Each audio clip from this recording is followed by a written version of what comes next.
You're listening to the Ordinary Joe's podcast with Joe D and Eric B. Ordinary Joe's podcast. All right, we are back for another episode of us, the Ordinary Joe's podcast. I forgot the name. See, it's been that long that we haven't podcast. I'm like, wait, what podcast am I doing today? You guys don't know by now. I haven't done one in a while. You guys follow us on Instagram. I did say we were going to do the Disney live animation, you know, the ones that we don't like, because there's a few that they made that we don't like. But we decided we're going to talk about the show that just came out. What is this? Was this on Amazon Prime? It was on Amazon Prime, right? Yeah. Amazon Prime came out with I don't want to call it, maybe it was a story, a true story by Ben Affleck, the director. And if you grew up in the 80s, if you grew up loving 80s music, you would have liked this movie. You would have loved this movie. I love this movie. We're going to talk about Air. And I call it Air, the birth of the Jordan 1s, because that's technically what it is, right? Pretty much, yeah. Joe just watched it. We haven't talked about it yet. And we're going to talk about that today. We're going to talk about the movie. We're going to talk about how popular the shoe line is, even up to now, 2023. And we're just going to talk about the what ifs. What if he didn't make that decision? What if he decided to go with, what was it? It was Converse and Adidas in the movie, right? Yeah. So what if? So we're going to do that today. So first, we're going to go ahead and get this started, man. I am Eric B. And I'm Joe Shmoe. And we are the Ordinary Joes. Joe Shmoe. What happened to Joe Mama? I had another one. I can't even find the one that I sent Joe a few. Joe with his different Joe everything. So variations.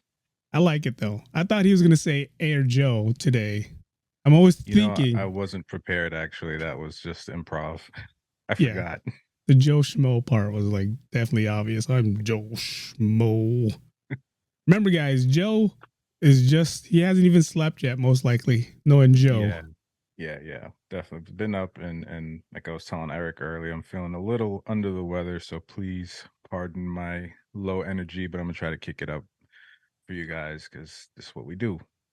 We love you guys. Joe Buffett, that's what it was. Joe Buffett.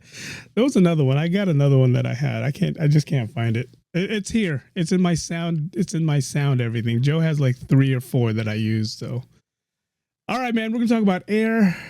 See what Joe thinks about it. Joe, go ahead and get us started, please. Yeah, man. Like Eric said, we're talking about Air today.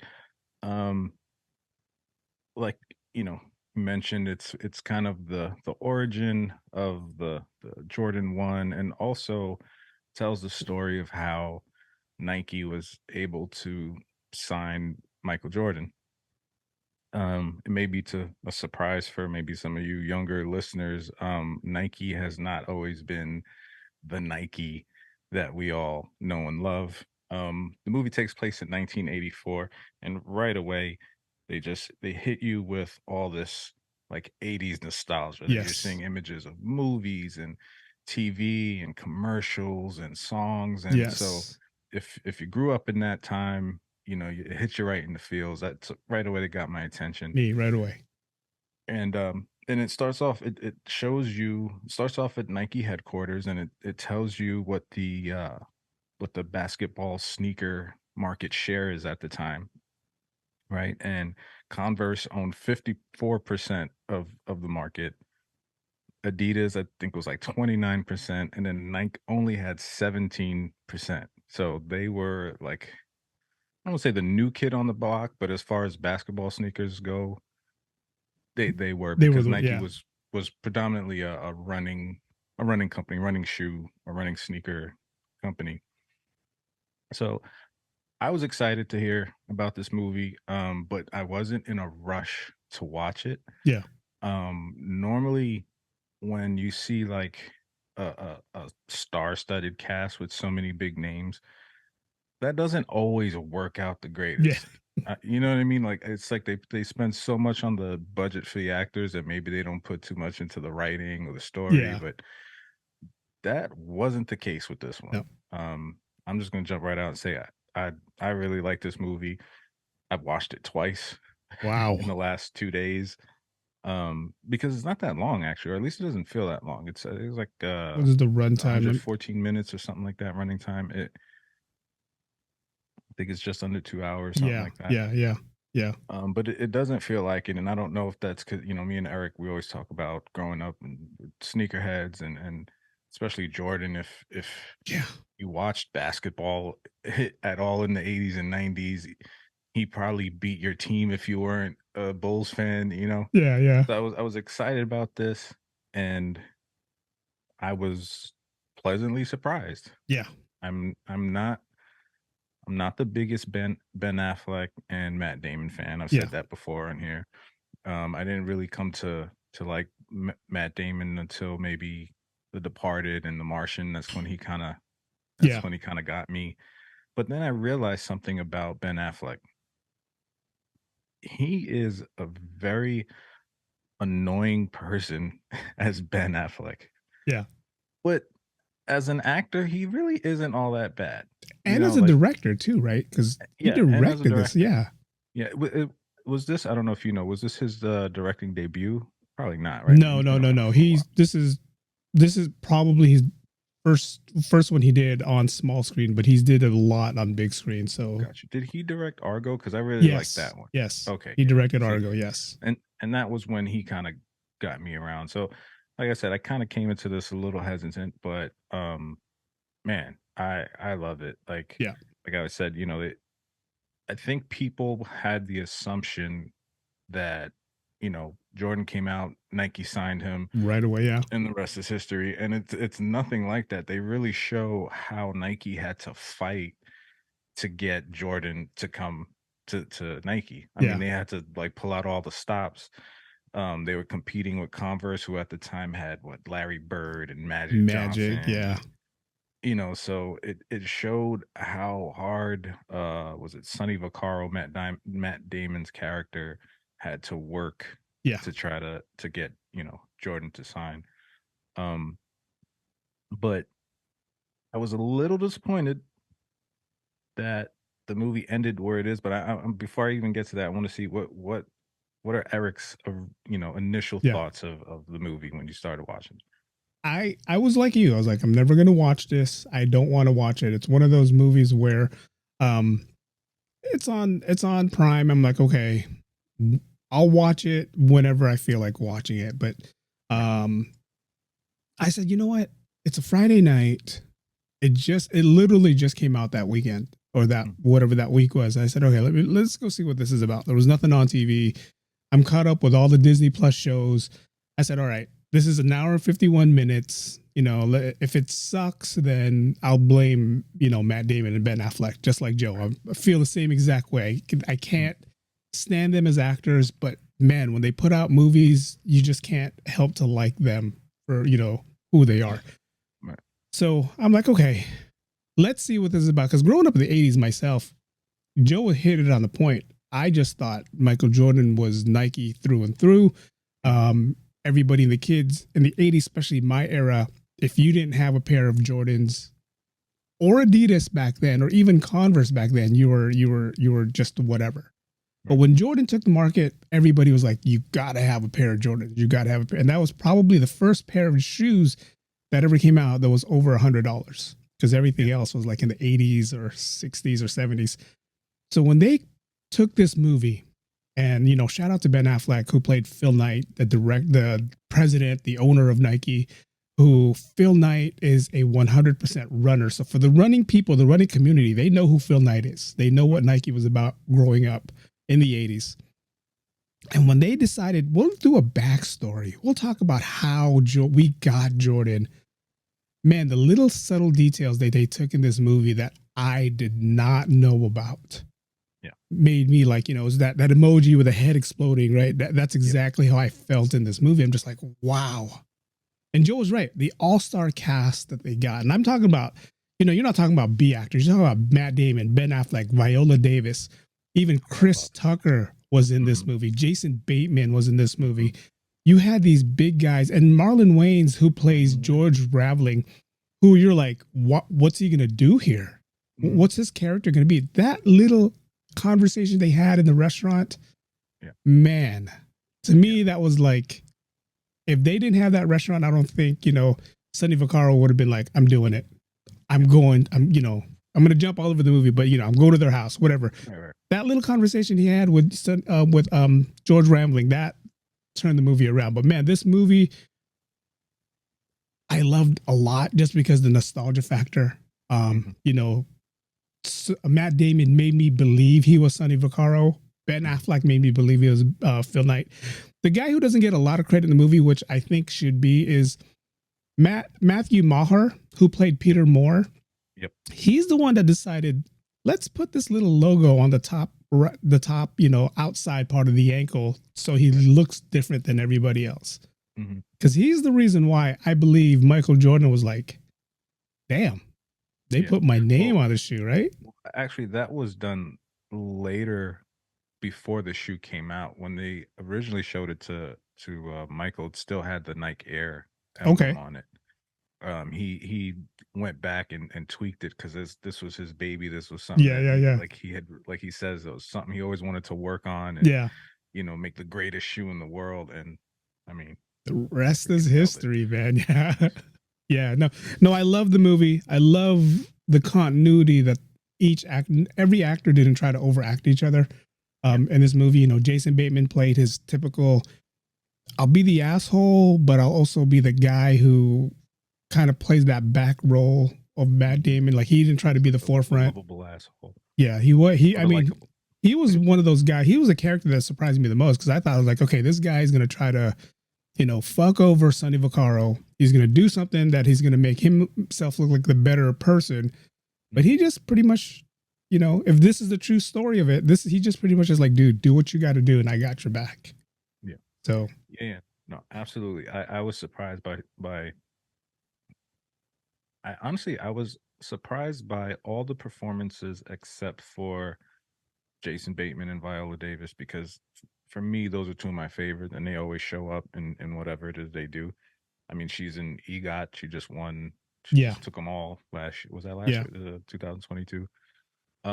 But to jump back on something Eric was talking about earlier with Marlon Wayans' character.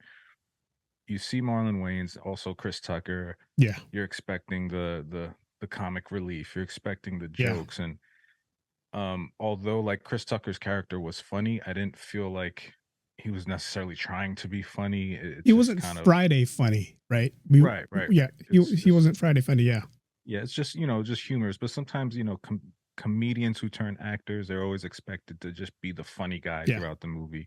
And it wasn't that. And George Raveling was a famous college player and coach. He coached for like Washington State and like Iowa. There's a few schools he coached for, and he was friends with Sonny Vaccaro.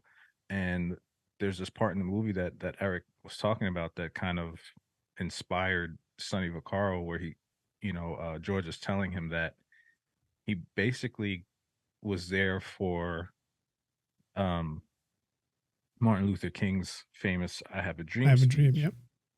And he tells him like he was really inspired by this speech, and he asked him if he could have a copy of the speech, and he gives it to him, and he's looking for the part that really got him, and he's like, well, what part is that? And he's like, I have a dream. And he's like, what? And he's like, yeah. He's like, no way. He's like, he basically was giving the speech and realized at some point people weren't getting it, they weren't interested, and so he fucking just freestyled the last part of the I Have a Dream speech, which is freaking mind-blowing. And you can't help but think like, come on, is this real? Yeah. And I literally paused and had to go Google, and I'm like, holy shit. Yeah. That really happened. So that little historical tidbit alone was amazing. And it carried on into the later part of the movie when, Matt Damon finally works his ass off to get an interview or a meeting with Jordan and his parents, and they try to try to get the deal, and he was inspired to kind of do the same. Yeah. Right, there's a part where they're playing this video, and it wasn't what he wanted to do. He had already had a rapport with Mike's mom. Yeah. Yeah. They play this cheesy ass like marketing Yeah. video, and he sees them, they're disinterested, and so he does exactly what Dr. King did, and he just starts to freestyle, Yeah. and just says this amazing Yeah. speech, which I can't repeat or even paraphrase, Yeah. but it just really kind of, it was mainly about Michael Jordan's legacy and what he can become, his potential of what he become, and how everyone else is going to be forgotten about, and no one's going to know who these people are, but they Yep. will always remember Michael Jordan, whether or not that speech was real or not. Whoever wrote that particular Yeah. speech, amazing. Yeah. I Yeah. thought it Yeah. was great. No, man. I mean, I paused it right there and then when he said that speech. When he finished the speech, I paused it. And you watched it twice. I watched it, I don't know, 1 1/3 because I kept rewinding scenes that I said I got to listen to this a little more deeply. That speech to me, Sonny Vaccaro's speech was just like, if you want to win a young kid and like let him know that, hey, at the end of the day, your name's going to be remembered. They're going to forget who I am. They're not going to remember anybody in this room but you. That can tell a kid like, should I sign with my Nike? If you guys haven't watched the movie, Jordan was bent on signing with Adidas. He wanted to sign with Adidas. Run DMC was rocking Adidas. Every rapper in the universe was rocking Adidas. Yep. Run DMC with that song My Adidas. So every basketball player wanted Adidas. At that time, you had Larry Bird, you had Magic Johnson, and a couple of other players that I don't remember who was rocking Converse, but like you got Converse versus Adidas, everyone's going to go to Adidas.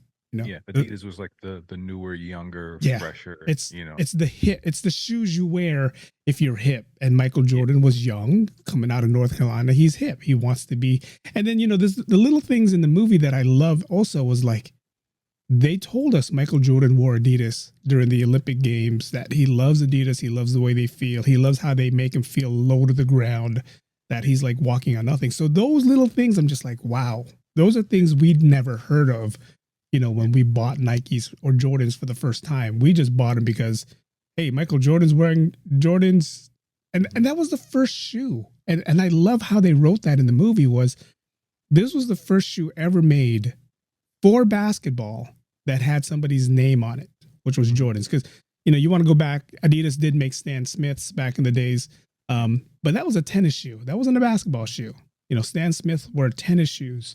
But this is the first NBA player where they put his name on there. They gave him the name Air Jordan. And I love how they got the name Air Jordan. Yeah. That part was funny. But man, again, just if this is all historical and this is all facts, I know movies, they got to bend the truth a little bit to make it sound, more cheesy and pleasable for us. But man, if this was like 95% all true, man, this movie for me deserves some kind of award. I mean, that's part of why I liked it so much, because there is a documentary. I don't know if it's a 30 for 30, but there is a documentary about this exact story. Yeah. And from what I remember, they pretty much nailed it. It all seems to be legit. But like Eric said, for movies, they got to kind of take a little creative license and change some things. And things like the speech, we don't know if that was really said. Who knows? Except for the people that were in the room. But to the point that Eric made about Michael Jordan being a huge Adidas fans, like a lot of the young kids then, and George Raveling, who coached him for the Olympics, he even said, like, dude, he doesn't want to go to you guys. Not only did he like Adidas, he didn't like Nike. Yeah. Like Nike was not cool. Like you said, it was a running shoe. They were famous for the waffle the waffle cleats or whatever. Yeah. So that to me showed just the determination of Sonny Vaccaro, of how he's able to change the mind of this young kid who is hell-bent on going to Adidas, hates our company because it's not cool. Yeah. But what does he do? He goes he goes to Jordan's mom, right? Yeah. Just like any other kid who you want to try to convince to do something, you go to the mom, Go to right? the mom. Because his mom was his, I guess, manager, his business advisor.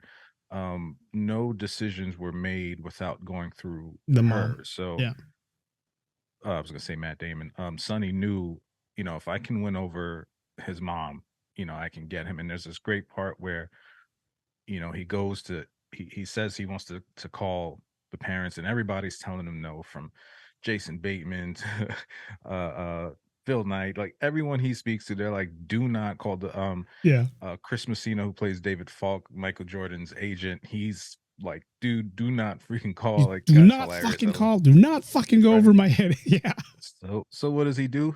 He doesn't call him. He just drives down or flies down to North Shows Carolina up. and goes and visits them. And he does there's this great back and forth, this great dialogue scene with him and Viola Davis, where he's telling her what she can expect from the two meetings with Converse Yeah. and Adidas. And he pretty much nails it. And He tells hits it. her, Yeah. you want to ask, you're going to want to ask Adidas who's in charge over there, because They don't know. you're going to get 4 or 5 different answers depending on who you ask, right? Converse, he's just going to get lost in the mix with all the big stars. He's not going to be the main guy. Main guy, yeah. And she flips it around on him and says, well, what can I expect from you? Like, what are you going to be asking, or what should I ask you? Yeah. And he's like, ask me why I'm here, and she asked him why he was there, and he told her, look, I believe he's special, he's different, I believe that you're the only person in the world that sees that. Because there's this great scene where, I know we're bouncing around, but there's a scene where they show Michael Jordan's last shot in the championship in college, and he's watching this one play over and over, and he realized something, that in that moment he saw that whole play was designed for Jordan to get that shot when they had James Worthy. Yeah. MVP, All-Star, Hall of Famer, right? But when you watch the play, it was obvious to anyone who knew basketball that play was set up for Michael Jordan. Yeah. And him being a freshman, 18 years old, calm and cool, just sitting back there waiting for the shot. He gets it. You could see he meant to take that shot. So he saw this, and this was what really had him like, no, this is the guy we need. And he was able to convince his mom that he believed in him the way she believed in him. And he won her over. Yeah. Ultimately. Yeah. And that was what got them the meeting, at least. You're right about her being the business-minded mom. I mean, they were offering him, Jordan, $500,000. And back then in the 80s, 500,000 was a lot. You can't think of that right now. It's I'll be happy with 500,000, but back then 500,000 was nothing. And Phil Knight wanted Sonny Vaccaro to use that 500,000 and spread it out into 4 different players. No, actually, it was less. It was 250,000. Yeah. They were going against Converse, who had 500. 500. Yeah. Oh, that's what it was. Although they weren't willing to give it to him. Yeah. Later. I mean, just imagine you're a player and, you're getting offered 250,000. And, Michael Jordan's like, I want 250 in a car. He wanted a red, was it a red Porsche or a Ferrari? Yeah, one of those. Yeah. I'm like, Jesus, such a kid. But it's great to see such a, like, what a kid he was, Yeah.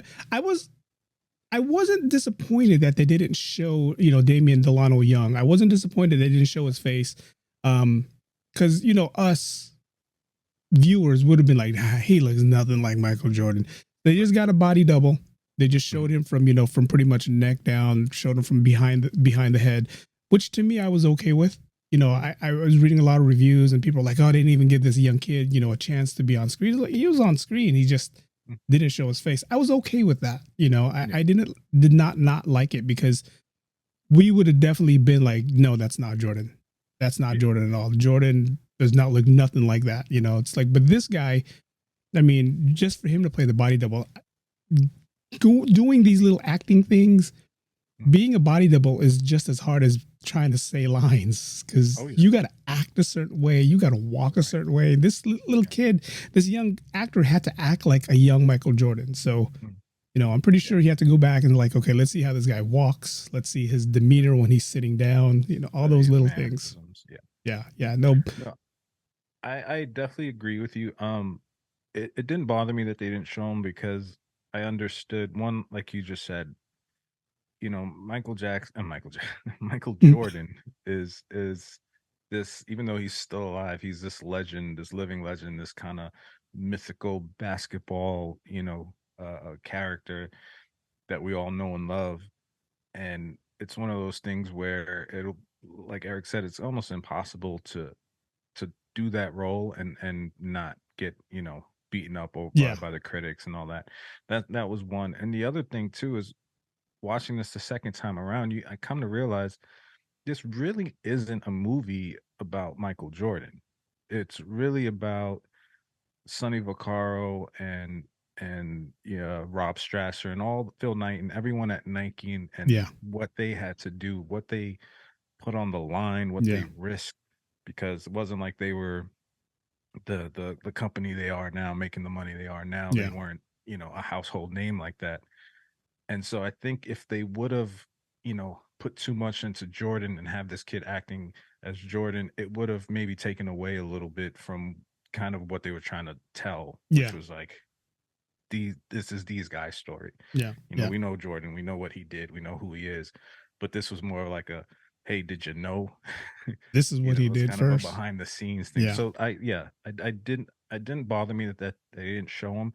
The one thing though that did bother me was the scene in the meeting. It was a little weird and obvious that that's what they were doing. I felt like they could have been a little more subtle. Like he literally walks in and turns his back and he's just looking at stuff and they're talking Yeah. to Yeah. him and Yeah. he's Yeah. not really answering back. And I was kind of like, "All right, it's a little overdone right Yeah. there," but it was such a short moment. It wasn't like it killed the movie. Yeah. You really don't see him as much. Like the scene I was talking about when he sits down with his mom.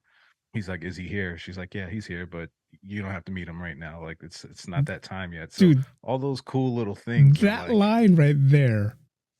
Sorry to interrupt you, no, no, no. but that line right there made me. If that line really did happen in the movie or in real life, that line right there was fucking like, he's here, but Yeah. you don't have to meet him right now. It's not Right. time.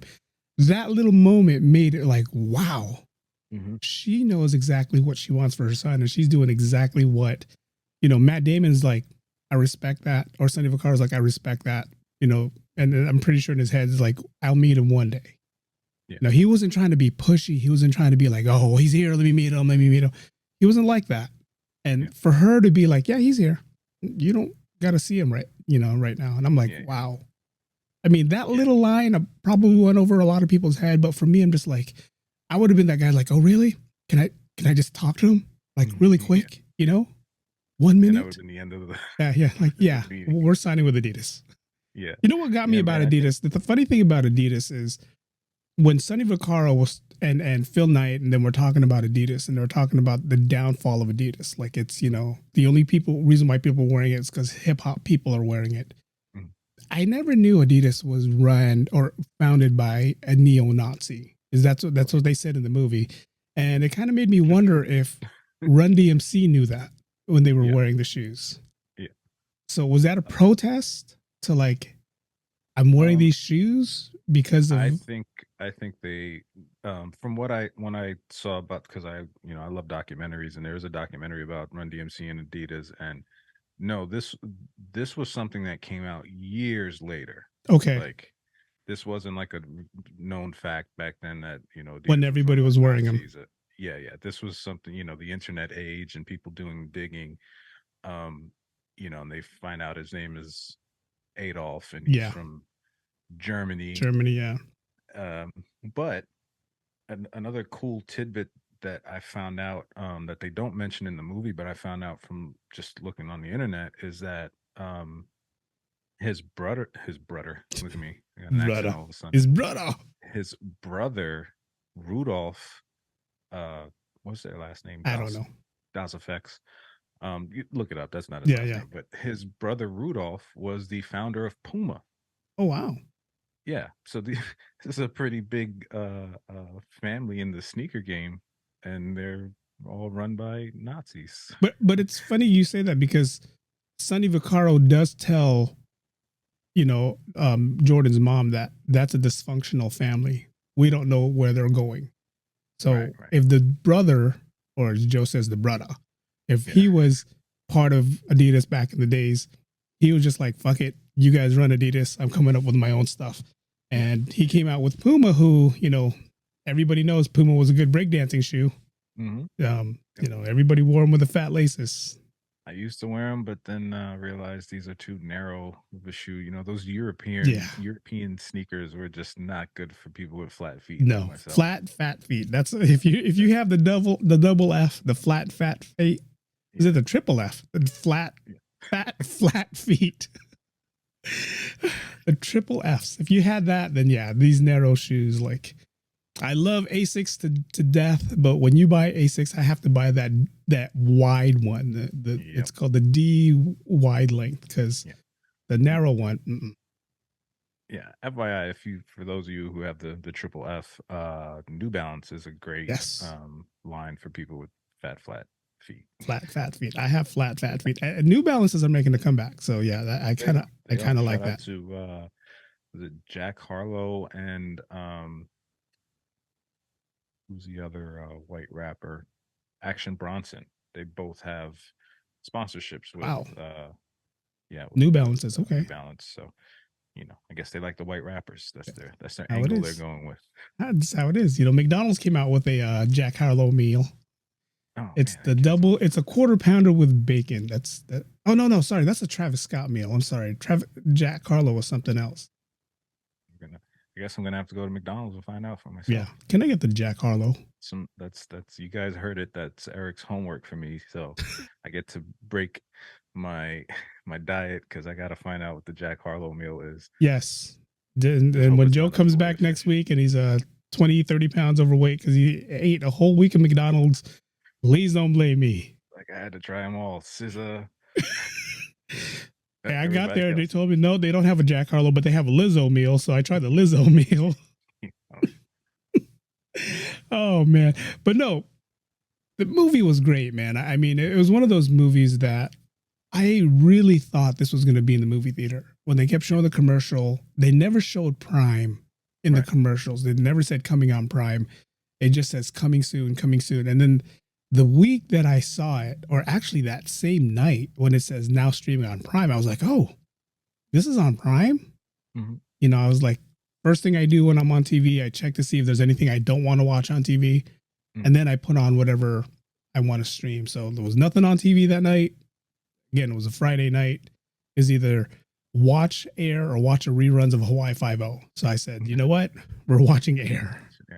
It's funny that you say that, right? Because when I saw the ads and stuff, the trailers, I thought it was going to be in the movie theater, and then I forgot about it, and then I saw that it was on Prime, or my wife was like, "Oh, that Air is on Prime. You want to watch it?" And in my head, like, the time just didn't correlate, and I was like, "It's already on Prime." Yeah, I'm like, God, this movie must suck. It wasn't even in the movie theater that long. And I didn't realize that it was just a straight to Amazon or Amazon original or Amazon Studios production along with Warner Brothers and someone else. But yeah, I mean, I gotta give Matt Damon his props. I mean, Ben Affleck, both of them, really. Both of them, yeah. Sometimes when you have someone who's a producer, director, and acting in it, you're like, oh, geez, you got to do everything, and him being Phil Knight, I'm like, come on, that's like a main player, right? Yeah. CEO, co-founder of Nike.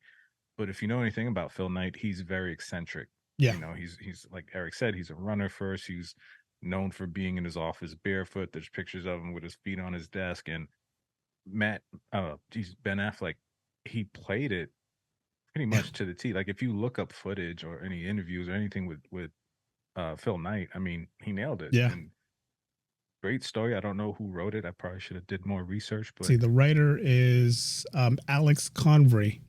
Okay, well, shout out to Alex Convery. Yeah.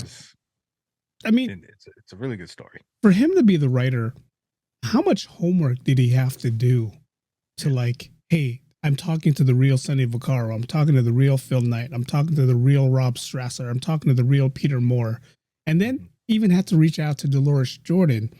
Like, hey, we're doing this, they call it like a filmomentary. Like, it's not a documentary, but it's a film that's kind of like with the true things that happened. Yeah. We're doing this movie and I need to know what really happened. And then he had to take everything they tell you, then put it on paper to make it into a script. That's difficult for me, trying to dab in this whole movie business. Coming up with something creative off the top of your head is already hard. Now having to come up with something that really happened and try to put these all in order. It's like, okay, when we edit videos, you got to edit it, certain ways. Like we all know movies aren't shot, in the 10 days that they say they are. They're all shot in like in hours and they just edit it that way. Yeah. This guy did the same exact thing. He probably spoke to Phil Knight, Sonny Vaccaro all in like a week and then had to put this, dissect it. Okay, this is what happened here. This is what happened there.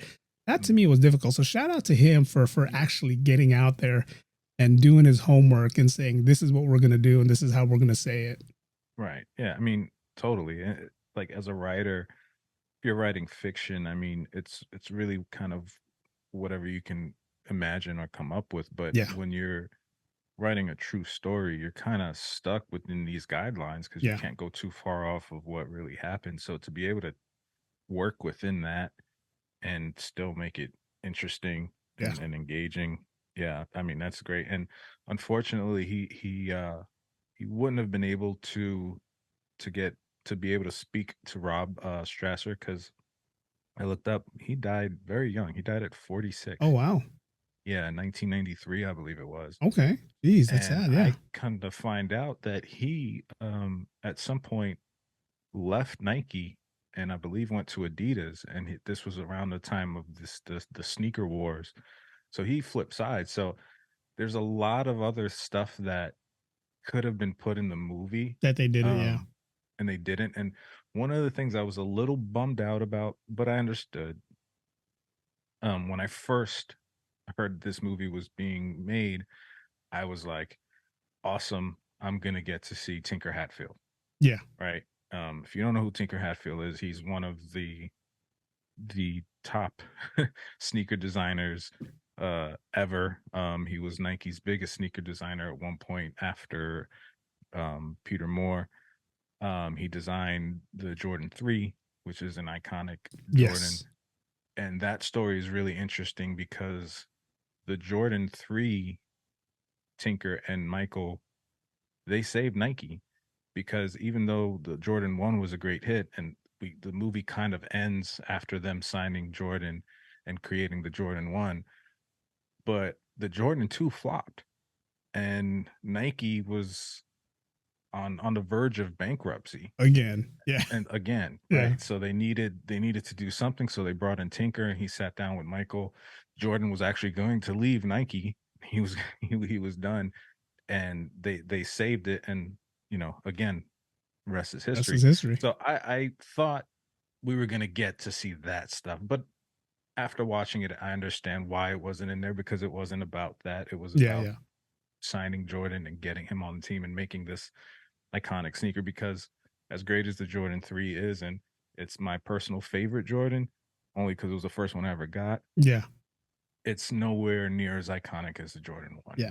Yeah. I mean, am I the only one that likes the Jordan 2s? I love the Jordan 2s. Well, it's funny because I get that a lot from like guys your age. Like my brothers, and like they all love the Jordan 2, but for whatever reason it wasn't, because it was a casual shoe. Yeah. Right. It was one of their first casual basketball sneakers. But for whatever reason, it made it's a reemergence now. Like it's pretty popular again now. But for whatever reason back then, it just, I guess, didn't compare to the Jordan 1. I mean, how can you? I mean, from what I know, and this is, now with Jordans coming out and all that stuff, and, like you said, reemergence of Jordans. Jordan 2 was the first Jordans made that they didn't add the swoosh. Like, we're not going to add the swoosh. We're going to make this simple. We're going to make it look different than everything else. I don't know if Peter Moore had something to do with that. But I like that look. I like the look where it wasn't like, okay, we're not gonna give you the Nike swoosh, because the Nike swoosh is cool. I love that swoosh, but the Jordan 2, there was just a different look to it. Yeah, it was a clean shoe. It was clean, and the first one, NBA back then had to be white. Majority of them had to be white. But if you got the black versions of the Jordan 2s, the black, and then you're wearing like, of course, like you said, it's casual. If you're wearing black fit with the black shoes, it almost looks like you're wearing dress shoes.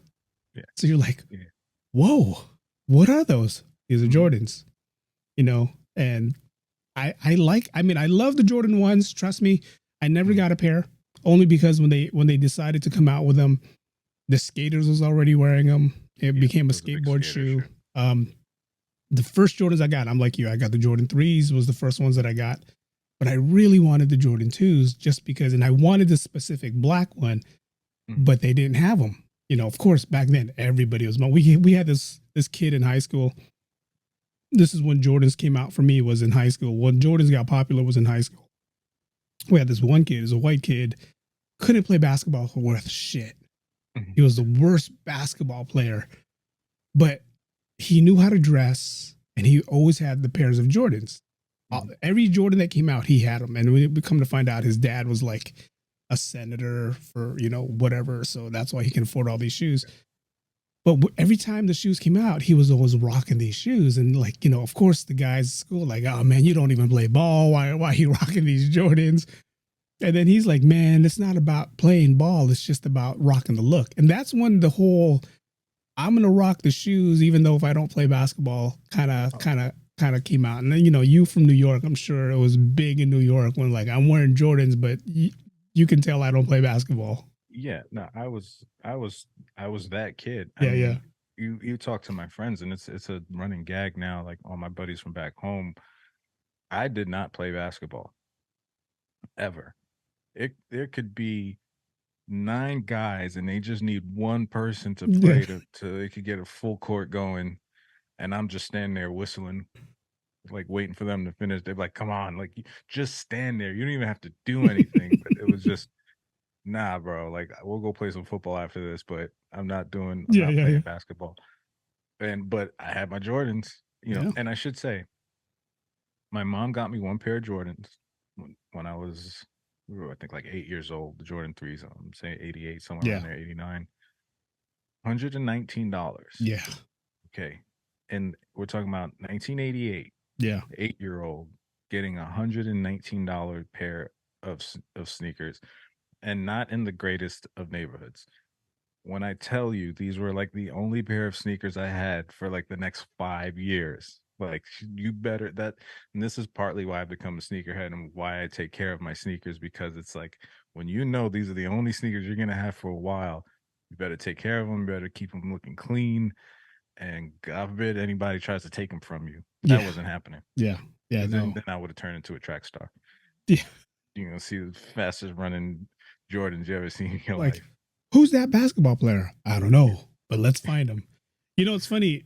After the Jordan 2s came out, Jordan 1s was the only Jordans that ever had the swoosh.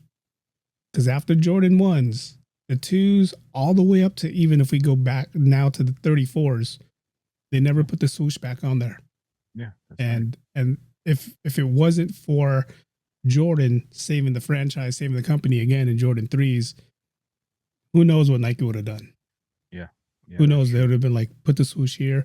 I know we're not talking about the movie anymore, but what's your favorite Jordans of all time? I'm not talking about Jumpmans, just Jordans. Right. Jordans. That's a toughie.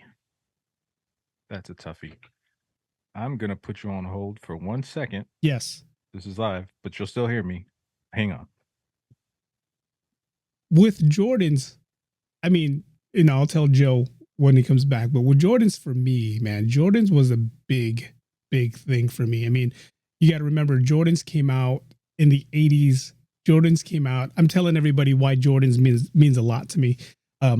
Jordans to me was that era where, everybody was wearing Converse, everybody was wearing Adidas. But when Jordans first came out, And if you were an actual basketball player and you wore Jordans, you were a special kid. One, you knew your mom and dad can afford the Jordans. Two, you was just a special kid. It's like if you rock the Jordans, and again, I didn't rock the Jordans till I had the Jordan 3s. And then I wore that like every now and then. I had a pair of Ewings, which everybody loved because back in the days, Adidas was the king. And I was able to get the Adidas with the Adidas logo in the background. And I got the one that said Adidas on the bottom. So everybody goes, "Oh, that's phony. That's fake." I was like, "Nah, dude, I got these at Macy's." I go, "The ones you got that just has the Adidas logo, those are the fake ones." Yeah, exactly. But yeah, no, I think after the Jordan 3s, I became more of Nike than anything else, Yeah, I would say for me, I probably stopped at Jordan 4. Yeah. I liked 5s and the 6s, but they just didn't really look good on me. But yeah, after that, I mean, I was pretty much just Nike, especially Air Max. I mean, we can do a whole episode on Air Yeah, yeah, Maxes. yeah. But to answer your question, I figured I might as well just show you. But these bad Yeah. boys, Jordan 3 Black Cements, Those are the are best. probably my favorite Jordans. These are classic. These are Yeah. throwback where it still had the Nike Air on the back. Yeah. The new ones now have the Jumpman logo. But yeah, these right here are Damn. Yeah. hands down probably my favorite Nikes. But like you said, I didn't really wear Jordan 1s so much. I didn't it was really more of a skater thing. Yeah. Yeah. But in their kind of re-emergence, I would say probably like around 2017 to Yeah. 2018, they brought back the breads or the black toes. Yeah. Um, I kind of got back into them because they took the original high cut and they tweaked it a little bit, almost kind of gave it a slight taper, and Yeah. it looks so much cleaner now. Made a little lower. Yeah. Yeah. Yeah. And so my favorite, or one of, I shouldn't say my favorite, but one of my favorite Jordan 1s are these. Joe had to take out a shoe I collection for have to. us. I have to because I love sneakers, so I'm in my bag. But these are the Jordan 1 Sports Illustrated. Wow. When I first saw these, I was like, "Oh, they're cool." I was like, "They kind of got a Christmas vibe to them." But then I found out the story behind them. So these were modeled after his Rookie of the Year Sports Illustrated cover. Yeah. And if you look at the cover, which I have right here, I don't know if it shows up on screen, probably not, but basically he's going up like to the hoop. He's playing against Milwaukee, and this is what their uniform looked Yeah. The like. If Bucks you colors. look it up, you see this, and then you have the white, black, and a little bit of the red for the Bulls, but the Sports Illustrated letters are blue on the cover. Wow. And so they even put the blue insole, which is the same color as the letters. So when I saw all those details, I was like, I have to I get gotta get these. them. And these didn't really sell out at first. And then I lucked out because after I got it, I think people finally hopped on, and good luck trying to find a pair. I mean, that's the thing about see, you're a sneakerhead, right? You bought those shoes for the details, and you went detail oriented with the cover. Some people wouldn't even go that far. Some people would have been like, "Oh, they're Jordans. I'm buying them. Why? I don't know, because they look different. Exactly.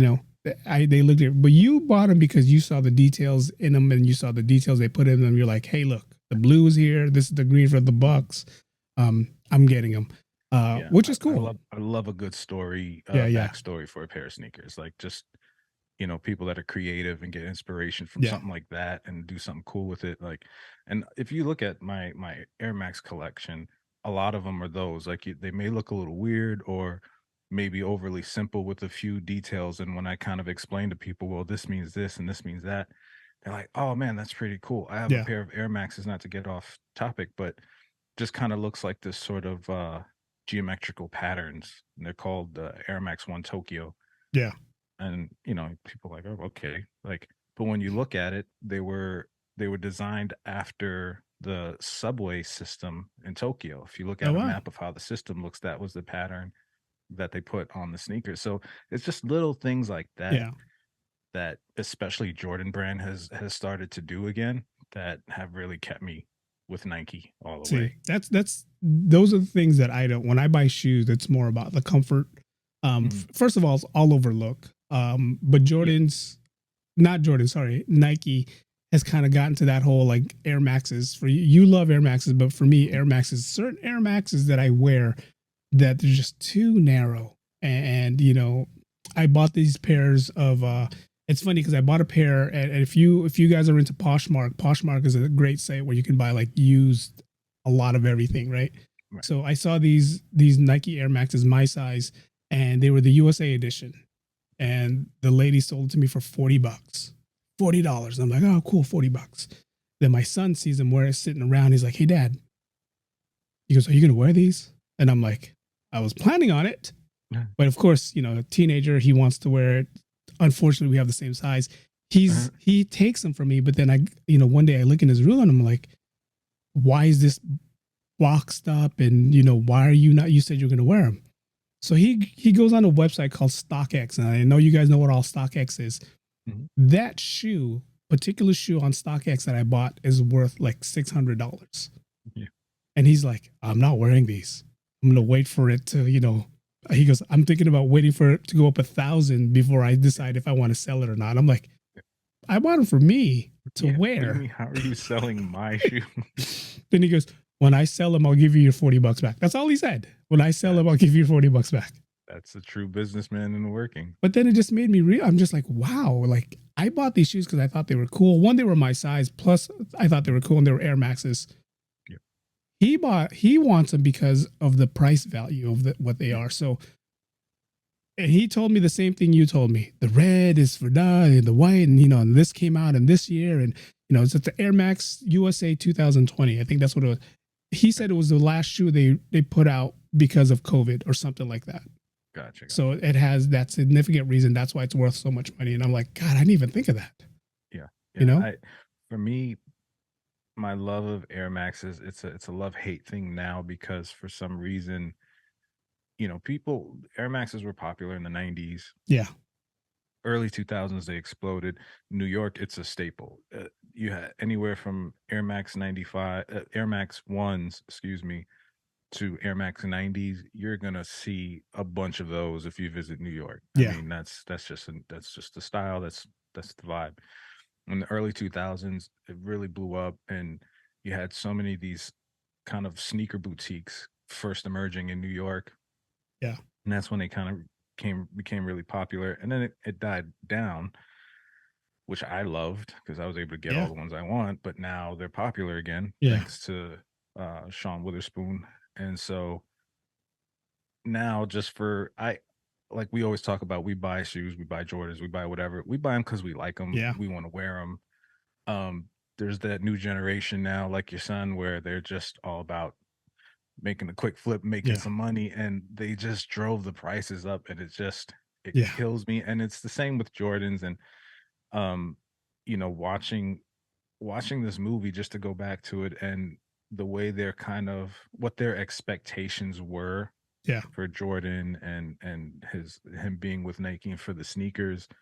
You know, people always dream for the stars, but I don't think they thought in a million years that these sneakers would be where they are today. And the fact that the original Chicago ones, probably like $1,000 now. It just that's the band. Cool, that's the band one, right? The one that the band edition. The band ones were so the Chicago ones have the white and red. The band ones, and that's a little different in the movie, but the band ones were the more black and red. Yeah. The inner box was black, and but yeah, those ones, man, they're like $1,000, $1,200 if you're even willing to pay original, the original ones. Yeah. No, but I love that. Even the re-releases. Some of the re-releases are insane. Jesus Christ! I mean, we can do another podcast on re-release on everything, and we'll spend over an hour on that one because he just re-releases on all these shoes. I mean, like, it's hard enough to find the originals, but when you find the originals, then you got to go to like second gen and third gen and the re-releases, and those are still expensive. I mean, the re-releases are more expensive than the original shoe when the shoe first came out. You know, Yeah. it's just like you can't find them. You know, I'm talking about Jordans was the first $100 shoes that came out. Now you find these re-releases or these, you know, remakes 2023s, and you're looking at like 150 to 200, depending on who's selling them, you know. Right. And then good luck finding your size, because, you know, if you're someone like me who wears 8.5 and half the world of Asia wears 8.5, Yeah. you're not going to find it. You're what they call the money sizes, like Yeah. 8 to 10, Yeah. or what they call the money sizes, because they're so popular. Yeah. I mean, there's just so many people have that size. I And follow this guy in the Philippines who he's a sneakerhead. He's always vlogging. He's always going to different shoe stores in the Philippines. And he says 8.5 to 9s is what he buys.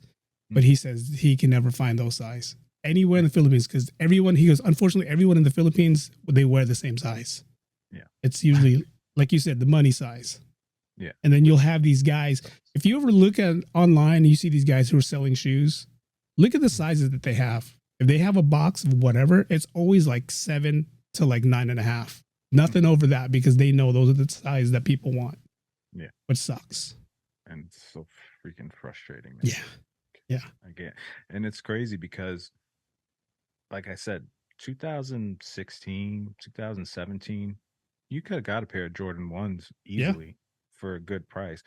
It was 2018 when they released the Jordan 1 bread toes, and it was just a new variation of the classic Jordan 1. The toe box was bread is black and red. Yeah. So the toe box was red and black, and it was kind of a little reverse. I saw them and I liked them, and at that time I had the opportunity to buy 2 pair. Oh. I had reserved a pair at Ceremony, and I was right up the street from Nike in San Francisco at work. And I literally, all I had to do was leave work and walk up to Nike and get a pair, and then head over to Ceremony. And I was just so lazy that day. And I was looking at the pictures and I was just like, I really want these. I'm like, I love Jordan 1s, but am I going to wear them? I'm just going to hold them because, I don't want to, mess them up. And just being a lazy ass, I didn't go and get them. And from that moment on, you could not get your hands on a pair of Jordans without spending at the very least $250. That's Jeez. resale on StockX. So it's just it drives me crazy. And now, with all these bots, if you don't know what bots are, these programs that can log on onto Nike from a bunch of different accounts and purchase a sneaker within seconds, faster than any human can. This is a reseller market. This is what these kids do. They buy up all the stock and then they resell it. So nowadays, if there's a pair of, like, your mine or Eric's age, and there's this pair of Jordans that you grew up with, and you always said you always hated that you never got them, and now as an adult you can get your hands on these sneakers. I tell people, if you really want them, just go straight to StockX before the price jumps up. It's still going to be, Jordans now are about 150, 160 retail. The day of, when the sneakers, this is a little trick for you guys if you're willing to pay the extra money, but the day of a drop, you can try the sneakers app. You'll probably lose the draw, but take a chance at it. But the day it drops, go right to StockX, because that is the cheapest you're going to find those sneakers. Because in a matter of days and weeks, they will jump from 200 to 800 to 1,000, depending on which ones they are. Doesn't always happen. Not every pair. Like I said, the Sports Illustrated ones, that was a slow burner. You could have got them probably for a good 6 months, and then they just, they took off. They're gone. Yeah. So I got lucky, Yeah. No, that's, but see, going back to the movie, it's funny because if Nike never would have got Jordan, would you and I be talking about all this right now? I mean, you got to look at the history of Jordan. Okay. Jordan gets signs with Nike, and after that, Nike pretty much skyrockets. Everybody wants to be with Nike. I mean, you're talking about, like, nowadays, LeBron James, Kyrie Irving, everybody wants to be with Nike. If Jordan never signs with Nike, would Nike be as popular as it is now? I'm talking about now, 2023. Would we have gotten the Air Maxes eventually? Would we have gotten the Air Force Ones eventually? Would all that would have happened if Jordan never signs with Nike? That's a tough one. I mean, I like to think the and this is just because I'm an Air Max fan. I like to think the Air Maxes would have taken off. Yeah. But realistically speaking, no, I don't think so, because in the movie we see this Nike had all of its eggs in the Michael Jordan basket. Yeah. There was no other options. They took their $250,000 budget that they were supposed to hire, sign a couple players from the draft. They took all of it, put it into Jordan. Um, Rob Strasser and the other execs created this marketing plan for, we want to market Jordan, not the shoe, right? Yeah. Everyone else was the Converses. It's like, this is the Converse shoe that Magic is wearing, Bird is wearing. Yeah. And it wasn't like that with the Jordan 1. They were like, hey, this is Michael Jordan and this is what he wears. And they started this whole like Mike campaign. Yeah. And they made him larger than life, especially at a time when TV and media, before social media, regular media, Yeah. was super popular. Kids like us who grew up in front of a television, they made him this great figure, and then he played like it. So I don't know that Converse would have done that. I don't know that Yeah. Adidas would have done that. I think he still would have been a great player, but it wouldn't have had the effect that it has with Nike. I think they kind of helped build each other up. Like, Yeah. you Yeah. look at Kobe, right? Kobe didn't have like the iconic sneaker until later in his career. When he And switched over to Nike. right, right, exactly. Yeah. And you know, not to say that he didn't have a big career out the gate, but Kobe busted his ass and worked his Yep. ass off to be the legend that he is and the icon he is, Yeah. without the help of a sneaker, Yeah. Yeah. without being pushed in everyone's face like Jordan. And people could probably argue that, whatever, but there has never been a marketing plan and phenomenon of a basketball player or sports figure like there was with Jordan. Yeah. Everybody knows the Like Mike song. Everybody knows that. It's he was in a music video with Michael Jackson teaching how Yeah. to dribble ball. Like, it was just, Yeah. no, I don't think we'd be talking about Nike, at least not the way we do now. Yeah. I think they would have just been another sneaker company that people know. Jordans would have just been the Jordan of the Adidas Jordans. It's funny you mentioned Kobe. Is Kobe wanted to be? Everyone says Kobe wanted to be like Michael Jordan. Like, he plays like Michael. He even wore the same number as Michael in the beginning. He even went out and signed with Adidas before Nike because he said, I'm going to do something Jordan never did. I'm going to sign with Adidas first. Then if you ever look at the Kobe's Adidas, you got that space looking shoe that looks really ugly. Yep. People only bought the shoe because Kobe Bryant wore them, but it didn't excel. Like you said, it didn't excel the way Nike, excelled with Jordan. When Kobe switched over to Nike, I mean, Jesus Christ, you want to talk about, another takeoff in Nike basketball. The Kobe's, to me, are probably second to Jordan. Everyone says, no, it's LeBron. No, I think Kobe's are second to Jordan's when it comes to Nike basketball, because the Kobe design, the Kobe shoes, just everything about Kobe's basketball shoe to me is second best to Jordan's shoes. I agree. And I think the LeBrons are more popular with basketball players. Yeah. Like the Jordans and the Kobe's, it was just everyone, sneakerheads, It's regular the style, people, yeah. everyone wore them. The LeBrons, and I'm not knocking the LeBrons, but the LeBrons are actually really made for basketball. Yeah. They're probably the best basketball playing shoe that you could wear for support and all that stuff. But yeah, I definitely think Kobe, that when he made that switch to Nike, that was when that took off. And it makes me wonder, like, what could have been had they not messed up the deal with Steph Curry. Oh, right? Steph Curry being, all of us right. Says that same thing. Yeah, all of us says that same thing. Right, like Steph Curry is easily one of the greatest, if not the greatest, point guard ever to play the game. Last few years with the Warriors has dominated. Yeah, Warriors have dominated. They everyone was comparing them to the Bulls of the 90s. I can't just try to imagine if he would have had an iconic shoe and had that machine of Nike behind him. Yeah, how big that would have been. But there's that story too, where the reason why he didn't go with Nike was because the guy in the meeting said his name wrong or didn't even know his name. I think he called him like Steve Curry or something like that. Steven, yeah, because you know he spells his name Phen, so it's Right. Stefan, and for some Right. people that's either Steven or Stefan. Yeah. And that guy said And Steven. he says like he felt like they just didn't almost how Converse was treating Jordan in the Yeah. movie was kind of how Nike was treating Steph. Yeah. And so he decided to go with was it with Converse? No, he's Or Under Armour. Under Armour.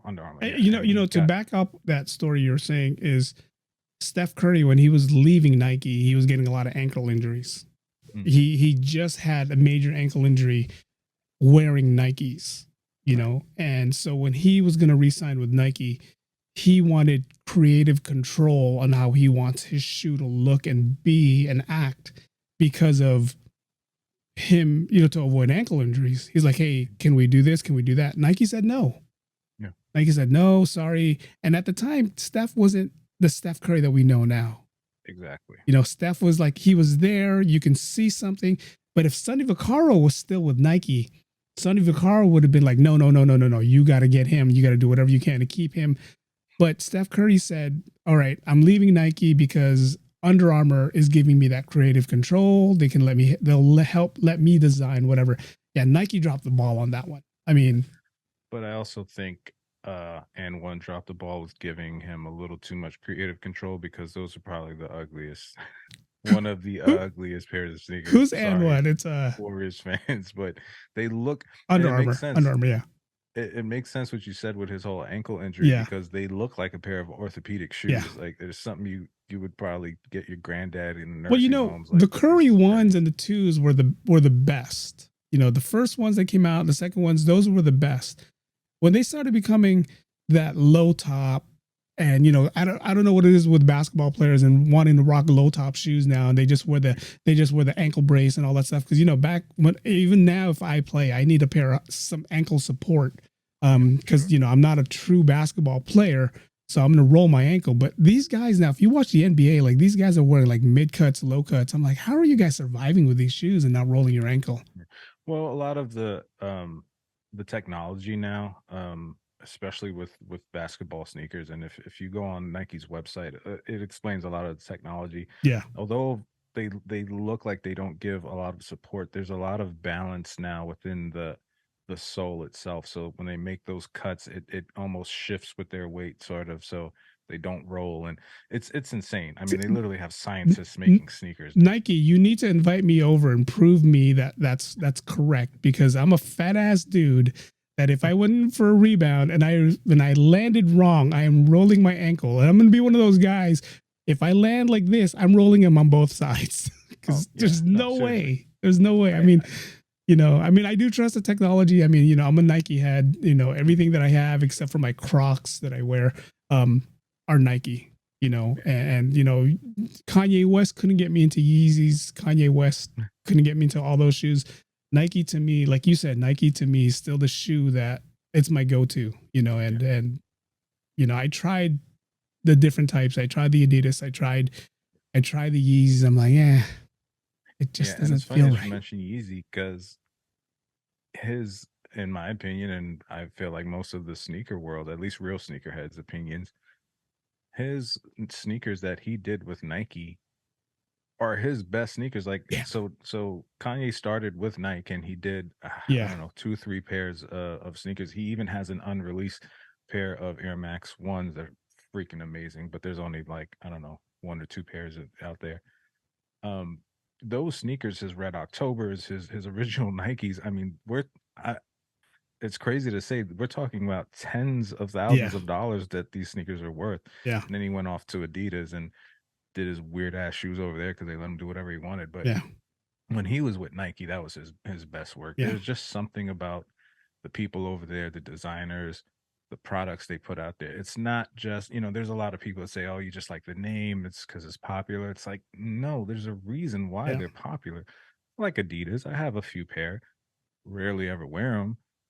For certain occasions, like there's kind of some runners or whatever. But when you look at the different pairs of Nikes, from just the Air Max to the Jordans and everything in between. They've really turned themselves into a lifestyle brand. Yeah. Their clothing has become, when the street chic became popular 5-6 years ago, Yeah. Nike was the first ones up there. Like, this Yeah. is us, so they just have such an array of sneakers and options. And for the most part, they all look good. Every so often they do something a little weird and crazy that doesn't sell or Yeah. Yeah. flop. But when you're putting out the amount of sneakers they do, Yeah. and you're at like a 80-90% success rate, I mean, there's a reason why they are who they Yeah. are. Yeah. You go on the sneakers app, literally every month there's about 9 or 10 Yeah. releases every month. Yeah. Like, that's insane. I mean, I work with kids. I work with young 20-year-olds where 8 o'clock in the morning, I'm sitting here like, all right, guys, got to get to work. And they're looking at their phone. Hold on, man. I'm trying to get to the, I'm trying to, they're sitting here like on their phone this draw because they got a draw and they want to make the draw. And when they win the draw, they're like, they freaking just won the lotto. And I'm like, cool, you get the shoes for free. He's like, no, I still got to pay $800 for them. I'm like, so that whole time, what were you doing? Because I was just trying to get a number so that way I can pay the $800. I'm like, that's ridiculous. Me, old school. I'm like, you waited all that time to get a number to pay $800 for these shoes. Mm-hmm. But that's just the lifestyle it is right now. Everyone has to have them. Everyone wants to be that guy rocking the new Travis Scott, whatever reverse mochas or whatever they're called nowadays. Those are, with. There've been maybe one pair of Travis Scott's, of course, the Air Max ones that I like, but I didn't care for the Jordans. Yeah, my kids have they have the reverse mochas, they have the regular mochas, they have the mocha latte chino, whatever they're called. They have all those different, they're like, I want these. And it's funny. We can continue this on a different podcast, but I was talking to a guy who's a sneakerhead just like you. He spends the money, and like I said, he spends the 800 whatever for the shoe that he wants. Right. If he just wants to rock a shoe, like just rock it, don't really care for it. He goes, dude, there's nothing wrong going to the Chinese websites and buying those shoes. You just got to find the right one that sells the best super. He calls them the super reps. Right. He goes, because technically all shoes are made in China, right? All shoes are made in China. But you just have this one company that makes super reps. And the only difference is, he goes, when people take the black light and they're going through the shoe, they're just looking for that pen mark. That's how they can tell if it's fake or not. Because Nike will clean everything up, make sure everything's gone. The super rep companies, they'll miss one or two pen mark, Yeah, there's a, there's a lot more that goes into it, but he's absolutely right. What happens is you have these factories in China where the people that work in them making these replicas work in the Nike factories making the real ones. And so they know all the specs, they know all this, everything they get. But while at Nike, everything is very precise. Yeah.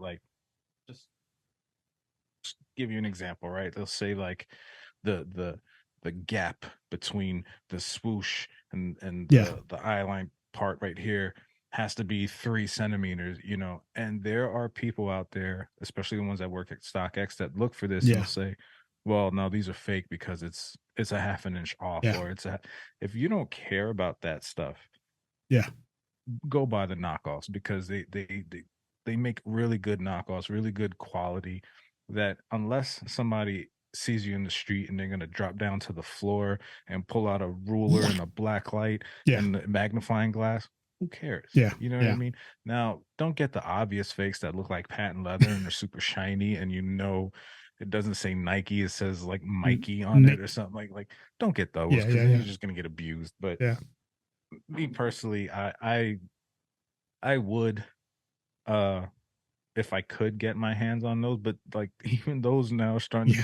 they're starting be hard to be to get expensive. your hands on, and Nike is really on top of these. So it's like website will pop up and then you'll be good for a few months, and then that one shuts down, and then you got to find the new one. And I don't have the energy anymore to immerse myself into the sneaker world like that. Well, TikTok has a couple couple of videos or a couple of sites where they're actually selling super reps, and they can't be called knockoffs anymore. Now they're called super reps. So Right. I think it's funny because I saw this one guy. There's this guy. I think I forwarded you the video where he's always like, what the hell are those? And he's like making fun of these people's shoes. This guy was wearing a pair of Jordans, and it said Nike, but the E was small. It wasn't the big E. It was a small E. He goes, yo, man, what the hell are those? He goes, oh, these are my Jordans. He's like, okay. Everything looked cool till he got to the Nike name. He's like, I never knew Nike came out with a lowercase E before, but it's cool. Nike. It's Nike. He rolls off. But man, so back to the movie. Movie was great. I liked it. I would definitely recommend watching it. Joe's already watched it 2 times. I'm probably going to sit there and watch it again. IMDb gave it a 7.5 out of 10, which I would probably go just a half point higher. I'd probably give it an 8. There was a lot of historical facts that was there that I didn't realize was there. Like Joe was talking about, the George Raveling story was there. Even the little parts that Chris Tucker had, the Howard White. It's funny how his name is White, and he even says that in the movie. Don't get it twisted. My last name's White. Those little things that they added in the movie to me was perfect. And even like the little things like the 7-Eleven clerk. Remember, like he goes in there and he talks to the 7-Eleven guy, and they probably did show. At the end credit, they probably did show that Rookie of the Year Sports Illustrated that you're talking about. They do, in the end credits. But I loved the movie. The movie did it. I liked it because it was, to me, it was what I grew up watching. I grew up watching Jordan. Everything that they talked about, from that North Carolina shot to the scenes that were showing, like the clips of the NBA. I was fortunate enough to see that. And then when everybody came to school the next day and like, hey man, did you see that new Michael Jordan commercial? And then they're all like, da-da-da-da, da-da-da-da. And then no one knew the words in the beginning because the commercial was so fast. Everybody's like Mike, if I could be like Mike. That's all we knew. That's it. And then we didn't have Apple Music. We didn't have YouTube to where we can we didn't have the internet. Let's search the words. You couldn't share it. You couldn't share. You had to sit there and wait, like dumbasses that we were. Wait for that commercial and say, here it is, But that's, to me, that's the nostalgic factor of it. That's how it was fun growing up back in that era, because we did things the way it was supposed to be done. Sonny Vaccaro did things the way he wanted to do it, and Phil Knight took a chance on him, and, the rest is history. Yeah. Yeah. I mean, I agree. All in all, I really enjoyed this movie. Was not expecting a lot out of it. Yeah. And maybe that's why, but it's just, the story's cool. Like Eric said, a lot of cool historical facts. The fact that we came so close to not having a Jordan sneaker, at least how we know it anyway, with Nike. And just to be here now and see where it is. And I think for us, being there at the beginning to seeing where it is now, and then getting that backstory of how it was just before it started. Yeah. I mean, it's great. And even if you weren't around in those times, it's just for younger people, like, who doesn't know what Jordans are? It's a good movie. It shows a great relationship between him and his mom and his parents. Yeah. He was a good kid. Yeah. He loved, great basketball player, and his mom believed in him and fought for him, and the Vaccaro and some of the execs believed in him, and and it shows a lot. It speaks to having to take risks in life that are really scary to be successful. Yeah. No matter what you do. But if you really believe in something and you push for it and you work for it, man, magic happens like this, no pun intended. So I enjoyed it. I say you guys go watch it and tell us what you think about it. Yeah. Yeah. And it's on Prime. It's not like you got to go to the movie theaters, go watch it whenever you want if you have Prime, and it's definitely a recommended movie for me to watch. I had fun. I had fun talking about this. I know we did promise that we were going to talk about Disney and live action. Joe Rogan even said it on our Instagram page that we were going to go watch the live action budget right there. Yeah. So that's all we can get is Joe Rogan. But we will definitely talk about that. We're also going to talk about the immersion of AI in a future podcast, because that is becoming big. And it's, if you guys follow us on Instagram, I did put that Joe Rogan video of him saying that he's going to watch or listen to the Ordinary Joe's podcast because we're going to talk about, Disney's live action. So that just shows you how crazy AI's been lately. But I had fun with this, man, Joe. This was cool. And we definitely got to do another show talking about sneakers and just talking about the whole, because, we went from talking about Air to Air Maxes to, everything from that. So this was cool. This is definitely a topic that Joe just can go off on forever. And Joe does sneakers. So if I don't know if he has time, but you need a special sneaker done, I'm pretty sure he, give him a shout. Yeah. Hit me up. I'm still, I still have all my stuff. It just when an inspiration strikes. So if you come to me with something that's cool and a cool idea, and like my buddy had his business that he wanted to help promote, like stuff like that, I love doing. So and even if you just have a pair of sneakers and they don't come in a certain color and you want them in that color, like hit me up. Joe, you need to create a TikTok. You need to do that TikTok guy where it's like you take this white Air Maxes or whatever they are and you just put the video out there. You'll get people watching. You get people wanting to do all that stuff for you. So I gotta hop on TikTok. I'm just an observer on TikTok right now. That's what I do. Start putting some content out there. I put stupid content. That's all I do. I do dumb content on TikTok. I'm not that serious TikToker. Like everyone says, oh, it's China, it's illegal. If it is, then all they're gonna see is me wearing a kimono like I'm wearing right now with my hair like in a samurai bun and from there. For a second I was like, wait, are we talking about the Jordan movie, or like did I miss the memo? Is there like I think that I'm gonna tell you guys right now, I think whenever me and Joe does a podcast, I think this is gonna be my go-to outfit to wear. I'll change a t-shirt underneath every day or every time, but I think this is gonna be my Ordinary Joe's podcast outfit for I would say it looks comfy. It's it's silk. So quick storyline. You go sliding around and everything. I was at Japantown, and there's a used clothing shop in Japantown. And for you listeners who know what this store is, it's right off it's called On the Bridge. That's the name of the On the Bridge Thrift or whatever. This was hanging up there. And I saw it and I was like, oh, that looks so cool. And then I said, this is not going to fit me. No kimonos fit me. Then as soon as I got it and I put it on, the guy goes, just like a glove. And it was $20.